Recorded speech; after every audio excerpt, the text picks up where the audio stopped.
Bonjour et bienvenue au séminaire web de TKBlue. Merci de nous rejoindre pour ce dernier webinaire de l'année. Souvent, en rencontrant des entreprises, chargeurs ou transporteurs, on nous pose des questions sur la solution TKBlue, ses services et ses bénéfices. Ces webinaires ont pour but justement de vous apporter des réponses ciblées sans prendre trop de votre temps. Avec nous, aujourd'hui, 4 intervenants. Christophe Infray, directeur marketing et développement international, Virginie Roblin, responsable qualité, Gabriel Duplancher, responsable méthodologie, et moi-même, Riyad Chérifi, assistant communication. Bonjour Riyad, et merci d'organiser ces rencontres. Je m'appelle Christophe Infray et je suis responsable du développement de TKBlue. Tout d'abord, un mot pour ceux qui nous découvrent aujourd'hui. L'agence TKBlue est la première et la seule agence de notation de l'efficacité économique et environnementale des transports. TKBlue vous aide à mettre en place le secret des professionnels. Avec du bon matériel, un bon équipement et de bons conducteurs, on obtient une bonne performance environnementale, une bonne qualité des livraisons et une bonne performance économique. C'est pourquoi déjà plus de 50 entreprises chargeurs font confiance à TKBlue. Vous les voyez sur la slide qui s'affiche. Elles sont de tout secteur, de la distribution, de l'agroalimentaire ou même du ciment. C'est aussi pourquoi de nombreux transporteurs, qui s'affichent sur la deuxième slide, sont labellisés TKBlue. Les services TKBlue sont déclinés en deux familles, les services aux chargeurs, dits de notation, et les services aux transporteurs et aux logisticiens, dits de labellisation. Aujourd'hui, nous allons traiter d'un seul sujet. Calculez vos émissions de gaz à effet de serre et de CO2 sur votre site logistique avec le service Blue Storehouse de TKBlue. Merci Christophe. Je vous propose d'utiliser l'outil chat en haut à gauche de la page pour poser vos questions au fur et à mesure de la présentation. Et nous y répondrons à la fin de chaque présentation. N'hésitez pas à indiquer votre nom et prénom. Commençons tout de suite par le rappel de la réglementation et quelques définitions avec Gabriel. Bonjour à tous, je suis Gabriel Duplantier, responsable du pôle méthodologie chez TKBlue. Et donc effectivement, dans cette première partie, je vais effectuer quelques rappels sur la réglementation, ainsi que certaines définitions importantes pour la suite. Tout d'abord, un rappel sur les gaz à effet de serre, aussi appelés GES. Alors premièrement, qu'est-ce qu'un gaz à effet de serre? C'est un constituant gazeux de l'atmosphère, naturel ou anthropogène, c'est-à-dire d'origine humaine. Alors quels sont-ils? On parle ici du dioxyde de carbone, le CO2, du méthane, le CH4, du protoxyde d'azote, N2O, des hydrofluorocarbones, HFC, des hydrocarbures perfluorés, PFC, de l'hexafluorure de soufre, SF6, et du trifluorure d'azote, NF3. Alors que font ces gaz à effet de serre? Qu'est-ce que l'effet de serre? En fait, lorsque le rayonnement solaire arrive sur notre planète, 30% est directement réfléchi vers l'espace, par les nuages, les diverses couches de l'atmosphère et la surface de la Terre, et 20% sont absorbés par l'atmosphère.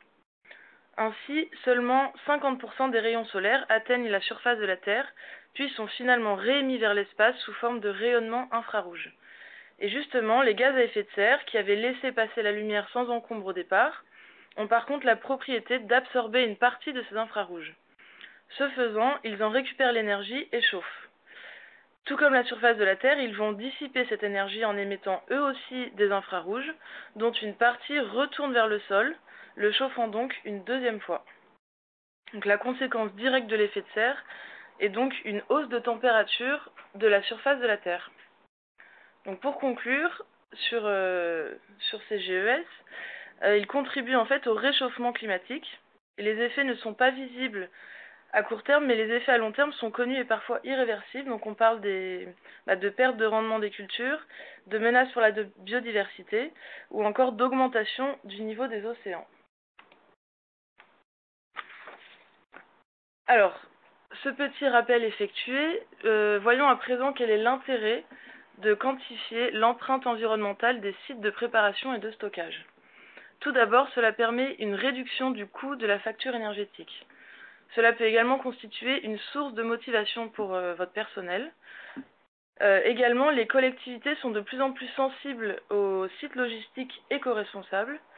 Et enfin, tout simplement pour être conforme à la réglementation.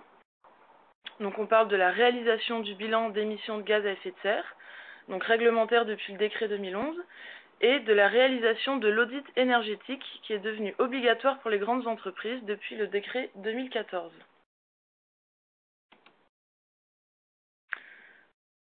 Concentrons-nous à présent sur ce bilan d'émissions de GES, avec tout d'abord quelques détails réglementaires. Alors, quels sont les concernés? Les entreprises de plus de 500 salariés, 250 dans les départements d'outre-mer, les collectivités de plus de 50 000 habitants, les établissements publics de plus de 250 agents, ainsi que les services de l'État. En ce qui concerne la publication, alors les bilans établis après le 1er janvier 2016 doivent être transmis et publiés via la plateforme informatique des bilans d'émissions de gaz à effet de serre, qui est administrée par l'ADEME. Les obligés sont encouragés à publier sur cette plateforme leur bilan antérieur au 1er janvier 2016. Enfin, est-ce sanctionné si ce n'est pas fait? Alors, depuis le 1er janvier 2016, en manquant à l'établissement ou à la transmission du bilan des émissions de GES, vous encourez une amende d'un montant qui peut atteindre 1 500 €. Alors ensuite, vous allez me demander, mais qu'est-ce qu'un bilan d'émissions de gaz à effet de serre? À quoi ça sert? Alors en fait, il s'agit de l'évaluation du volume total de gaz à effet de serre émis dans l'atmosphère sur une année par les activités de l'organisation en question sur le territoire national. Et il est exprimé en équivalent tonnes de dioxyde de carbone. Ces bilans ont pour objectif de réaliser un diagnostic des émissions de gaz à effet de serre des acteurs privés et publics en vue d'identifier et de mobiliser les gisements de réduction de ces émissions. Et enfin, un mot sur la méthodologie à appliquer pour les bilans. En fait, il s'agit de réaliser un bilan pour une année de référence. En général, c'est celui du premier bilan effectué. Ensuite, à chaque nouveau bilan effectué, le principe est de le comparer avec ce bilan de référence. Dans ces bilans, nous retrouvons la notion de scope. Alors qu'est-ce que c'est? En fait, ils servent à identifier la provenance des émissions de gaz à effet de serre d'un produit ou d'une organisation, ce qui permet aux organisations d'identifier les sources des pollutions qu'elles génèrent, et ainsi d'agir plus facilement pour les réduire. Les scopes sont au nombre de 3, donc je vais maintenant vous les expliquer un à un. Le scope 1. Alors le scope 1 concerne les émissions directes. Les émissions directes correspondent en fait aux émissions de gaz à effet de serre physiquement produites par une activité. Donc pour un site logistique, on va retrouver les émissions dues par exemple à la combustion des combustibles qui a lieu sur le site, donc le gasoil, le GNV, etc. Ou encore aux fuites de gaz réfrigérant. Le scope 2 concerne les émissions indirectes d'énergie. Les émissions indirectes d'énergie, du coup, correspondent à la consommation d'une énergie finale dont les émissions ne sont pas émises sur le lieu de consommation, mais sur celui de production. Concrètement, il s'agit de l'électricité et des réseaux de chaleur et froid. Donc, pour vos sites, on va retrouver du coup les émissions dues à la combustion de la centrale de production d'électricité. Enfin, le dernier scope, le scope 3, celui-ci concerne les autres émissions indirectes, qui correspondent en fait à l'ensemble des émissions dont les sources sont en dehors du périmètre organisationnel, mais qui sont nécessaires à son activité. Donc encore une fois, en ce qui concerne les sites logistiques, on retrouve les émissions dues par exemple à la phase de production et de distribution des énergies utilisées, c'est-à-dire toute la phase amont des énergies. On va retrouver les émissions dues aux déchets, mais également ceux dus au déplacement. Donc là, on parle de déplacement professionnel, ainsi que les déplacements domicile-travail de vos salariés. Ou encore les émissions dues aux constructions des bâtiments, des parkings, stockage extérieur, etc. Voilà pour les scopes. Et pour conclure donc sur cette première partie, avant de laisser la main, il me semble important de notifier que notre service Blue Storehouse est compatible avec la méthodologie ADEME. puisque tous les facteurs d'émission utilisés dans ce service proviennent de la base carbone. Merci à tous. Merci Gabriel pour cette présentation. Nous allons voir les questions.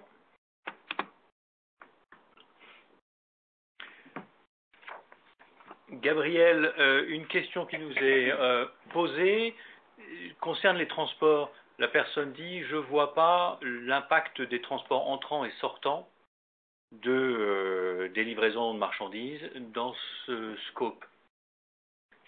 Dans ce bilan. Dans ce bilan, oui.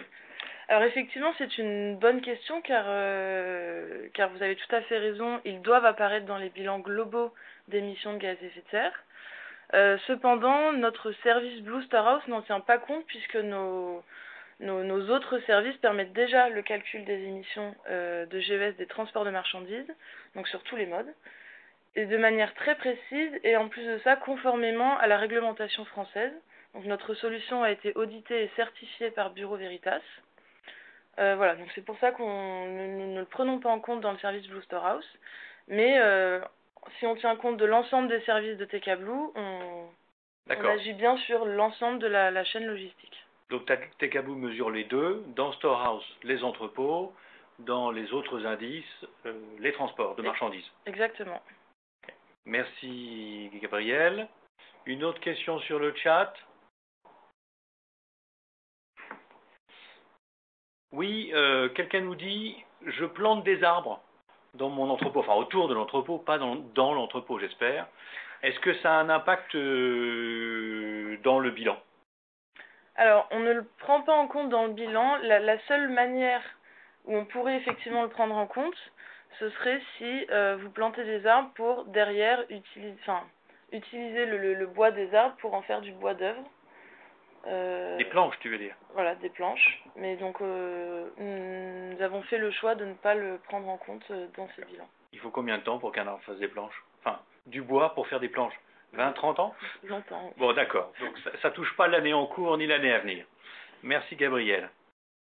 Je vois pas d'autres questions sur le chat, donc je crois que c'était clair. Merci. Passons maintenant à la démonstration du service avec Virginie. Bonjour, je suis Virginie Roblin, responsable qualité chez TK Blue. Je vais vous montrer aujourd'hui comment fonctionne notre service. Alors, commençons par le périmètre du service Blue Storehouse.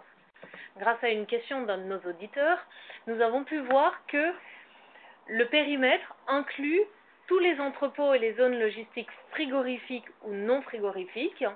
Par contre, notre service n'inclut pas les immeubles de bureaux et le transport amont et aval des marchandises.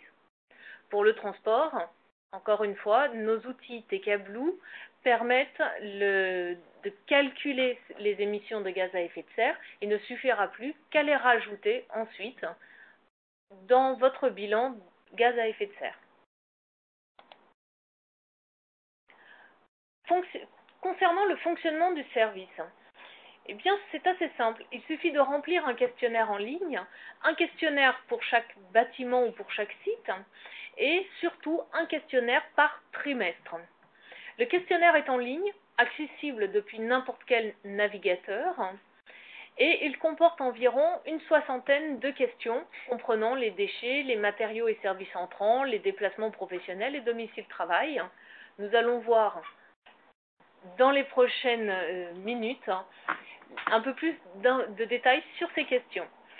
On peut compter en moyenne 30 minutes pour remplir le questionnaire par bâtiment.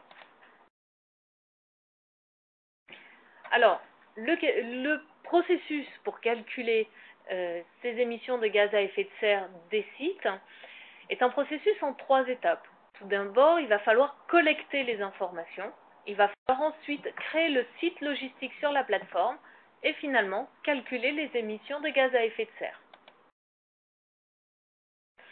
Pour pouvoir collecter les informations, où peut-on trouver ces informations? Généralement au service comptabilité, soit dans le compte d'exploitation de l'entreprise, soit dans les factures d'achat des matériaux et des services.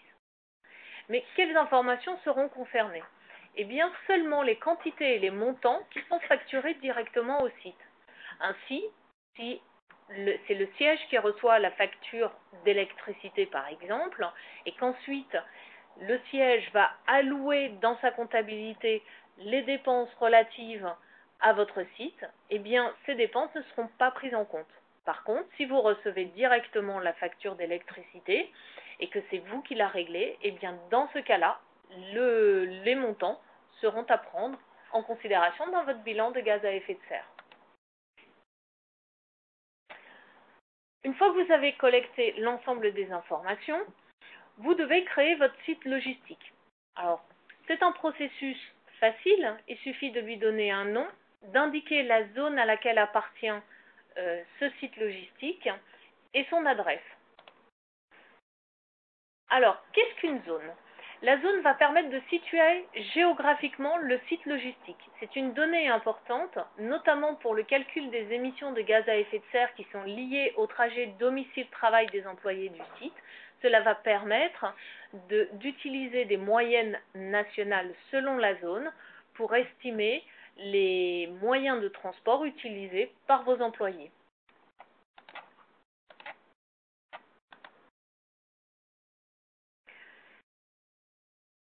Passons maintenant au questionnaire en lui-même. Le questionnaire est divisé en deux parties et concerne 6 postes. La première partie concerne la description du site, c'est-à-dire ce qu'on appelle l'immobilisation pour les bâtiments, les parkings et les voiries extérieures. La deuxième partie, c'est la description de l'activité, donc les énergies, les process, les matériaux et services entrants, les déchets et les déplacements. Nous allons maintenant voir ces postes un petit peu plus en détail. Au préalable, vous allez voir que lors de l'utilisation du questionnaire, vous allez trouver des aides en ligne. Tout d'abord, le fonctionnement du questionnaire va vous donner des informations nécessaires pour remplir le questionnaire, comme le périmètre, comme où trouver les informations, etc. Vous pouvez également imprimer un modèle vierge de déclaration. Ça peut vous être utile de façon à bien savoir quelles sont les informations que vous allez devoir collecter. Finalement, tout au long du questionnaire, vous allez trouver des petits points d'interrogation, également appelés tooltips. Pensez à bien les regarder, on va vous donner des informations supplémentaires sur les questions qui vous sont posées. Et finalement, tout au long du questionnaire, vous allez pouvoir cliquer sur l'un de ces encadrés pour pouvoir naviguer dans les différentes parties du questionnaire. Regardons un petit peu les questions du questionnaire pour chacune des parties. Pour la description du site, en ce qui concerne les immobilisations en regard des constructions, on va vous demander l'année de construction du site, mais aussi les surfaces des bâtiments construits en béton, les surfaces des bâtiments construits avec des structures métalliques et la surface des parkings, voiries et stockages extérieurs.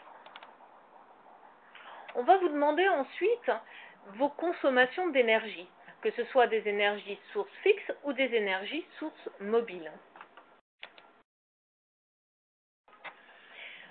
En ce qui concerne les process, cela va surtout concerner les consommations de réfrigérants pour climatisation, matériel réfrigérant, zones réfrigérées, etc. Alors, ce que l'on va chercher à faire, c'est que lorsque vous utilisez des matériels tels que climatisation et matériel réfrigérant, eh bien, il va y avoir des fuites de réfrigérant. Et donc, régulièrement, vous allez, lors de la maintenance des appareils ou alors séparément, acheter des fluides réfrigérants pour combler ces fuites. Eh bien, il va falloir que vous renseigniez les quantités que vous avez achetées. Cette information va se trouver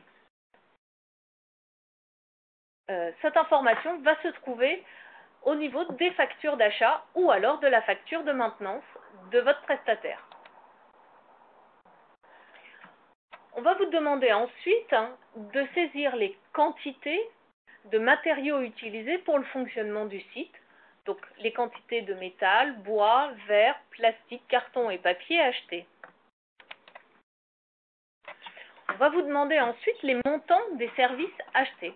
Alors, ce que l'on entend par service, cela va être à les frais bancaires, par exemple, les assurances, les conseils et honoraires, mais également des services tels que la réparation et l'installation des machines d'équipement.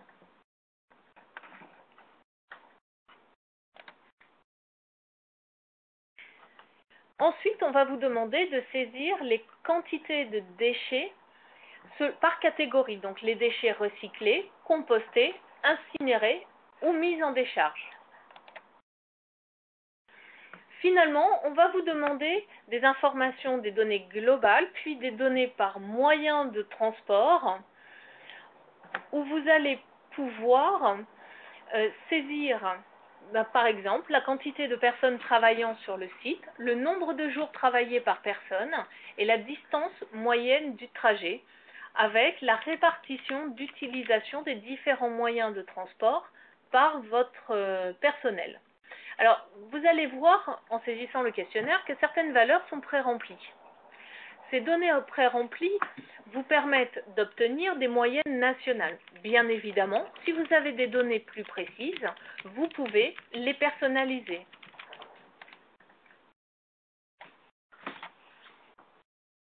Et enfin, on va vous demander les données, les kilomètres parcourus concernant les déplacements professionnels. Une fois le questionnaire rempli, on va vous calculer un bilan GES global, donc la quantité totale de tonnes de CO2 équivalent, mais également on va vous donner le résultat pour chacun des scopes et le résultat par poste.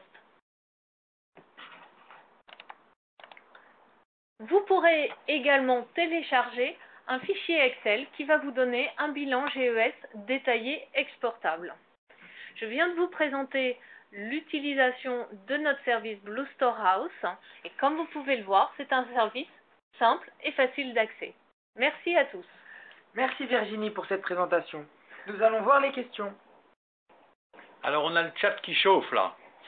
Donc, première question. Quelqu'un nous dit, je peux commencer la collection des données, mais je ne voudrais pas attendre d'avoir la dernière information avant d'enrichir la plateforme et d'enregistrer mon site. Est-ce qu'on peut sauvegarder en cours de remplissage? Alors, tout à fait. Vous pouvez saisir les premières informations et revenir à tout moment sur votre questionnaire pour le compléter ou éventuellement le modifier. Je crois que ça répond à la question. On a une autre question sur les déchets. Quelqu'un nous dit déchets compostés, jetés, recyclés. Ça, c'est une question peut-être de méthodologie. Quel est l'impact? Alors, je vais répondre à cette question, Virginie. Quel est l'impact? Alors, en fait, on différencie bien les différents déchets, tout simplement parce que suivant le processus utilisé pour le déchet, donc qu'il soit composté, mis en décharge ou même recyclé, l'impact en termes d'émissions de gaz à effet de serre ne sera pas le même. Par exemple, on considère que les déchets recyclés ne provoquent pas d'émissions puisqu'ils sont réutilisés, ils sont recyclés, donc il s'agit en fait en quelque sorte d'un circuit fermé. Et il me paraît aussi important de vous notifier le fait que en fait, les émissions évitées sont prises en compte dans nos facteurs d'émissions. Donc on comptabilise les émissions qui s'appellent les émissions de fin de vie, donc qui sont des émissions positives, et les émissions évitées qui sont des émissions négatives qui vont permettre d'aller réduire le facteur d'émission final. D'accord, merci Gabriel. Une autre question qui est peut-être aussi pour Gabriel. Quelqu'un nous dit, pourquoi pas les immeubles de bureaux? Moi j'ai un bureau dans mon entrepôt. Alors aujourd'hui notre service s'applique uniquement sur les sites logistiques, mais effectivement on souhaiterait étendre notre service pourquoi pas aux immeubles de bureaux. Pour cela, il y aurait pas énormément, enfin, il y aurait des petits postes à prendre en plus en compte, notamment tout ce qui est matériel informatique. D'ailleurs, le matériel informatique qui nécessiterait un traitement des déchets assez important avec les métaux lourds, etc. Voilà, donc ça nous demande un petit peu de travail pour ajuster ça, mais on espère le faire dans un futur. Ça va venir. Patience alors à notre Ça va auditeur. venir, exactement. D'accord. Je ne vois pas d'autres questions, Riyad, sur le chat. Okay. Merci Christophe. Alors passons maintenant au retour d'expérience des premiers utilisateurs de notre service Blue Star House avec Anne-Claire Humeau. Bonjour, je m'appelle Anne-Claire Humeau. J'ai dirigé pas mal d'entrepôts et des régions d'entrepôts et j'ai fait les tests pour TKBlue. La première réaction des directeurs de site, c'est que c'est intéressant. On sait qu'on va avoir à gérer nos économies d'énergie. Alors, on a un outil qui est vraiment simple à utiliser. Là, on met 30 minutes pour chaque saisie de site. Non, ça se fait encore plus vite que ça. C'est très simple, très facile, c'est modifiable. C'est intéressant. Et puis, alors, je pense aussi que l'intérêt, c'est de savoir, quand on a un entrepôt, on est très attentif à nos consommations, n'est-ce pas, d'électricité et de chauffage. Et je pense que c'est un très bon indicateur. Ça peut être vraiment utile pour faire des économies, pour voir si son entrepôt est bien isolé. Et puis voir, en fait, on est assez surpris par d'un entrepôt à l'autre où vont les pertes ou les volumes importants de gaz à effet de serre. Il y a aussi un point qui m'a semblé intéressant parce que vous savez tous comme moi qu'on construit nos entrepôts de plus en plus loin et on n'a pas toujours les transports en commun qui sont utiles aux entrepôts. Et donc là, on a vraiment un outil qui permet de dire, regardez, nos salariés devraient venir en transport en commun, ils sont obligés de venir en voiture. Et là, j'étais assez surprise par le volume que représente le gaz à effet de serre pour ceux qui utilisent leur véhicule propre. Voilà ce que je peux dire. Anne-Claire, est-ce que tu peux nous dire que tu as pratiqué l'outil Blue Storehouse sur combien d'entrepôts? Sur 5 entrepôts. Très différents. Un entrepôt en température dirigée, un entrepôt qui fait de l'ameublement, un entrepôt qui fait de la location de meubles, un entrepôt qui fait des conteneurs pour l'international. Vraiment différents entrepôts de toutes les tailles, du 36 000 m², 1200, 10 000 m², des entrepôts qui ont tous 10 à 15 ans et qui avaient des consommations fort différentes au niveau de l'énergie parce que leur conception n'était pas la même. Et là, je pense que vous le savez tous comme moi, notre entrepôt, c'est important qu'il soit bien isolé. Et là, on est dans la réalité. Donc, c'est intéressant de ce point de vue-là. Un piège ou une suggestion quand on aborde la collection des informations que tu voudrais partager avec nos auditeurs? Je pense qu'il faut... Alors, je pense qu'il va falloir que qu'ils rajoutent une ligne parce que, comme vous et moi, on utilise des bennes carton et plastique. Et donc, ça serait pratique si on pouvait nous donner une méthodologie au moins pour remplir cette partie-là. Ça serait pratique. D'accord. Bon, on va noter ça et j'espère qu'on va pouvoir mettre à jour le produit avec ta recommandation sur les bennes de déchets. Avec plaisir. Merci Anne-Claire. Alors, merci aussi aux auditeurs pour leur attention et puis les questions qu'ils ont bien voulu nous poser avec leur expérience métier. Dernier rappel sur la mesure du transport. On a mesuré donc sur les entrepôts 5 entrepôts dans les tréfières en un mois, mais sur les transports, TKBlue a labellisé un tracteur routier sur 4 en France. Donc il est temps que vous rejoigniez la vague Blue qui déferle au péage de Saint-Arnoux. Riyad, un dernier message. Oui, ce webinaire était le dernier de l'année. Mais nous reviendrons avec de nouveaux sujets et avec l'intervention de certains de nos partenaires ou même clients l'année prochaine. Vous serez bien évidemment prévenus par mail. D'ici là, si vous avez des questions sur les points abordés aujourd'hui, vous pouvez nous contacter par téléphone ou par mail.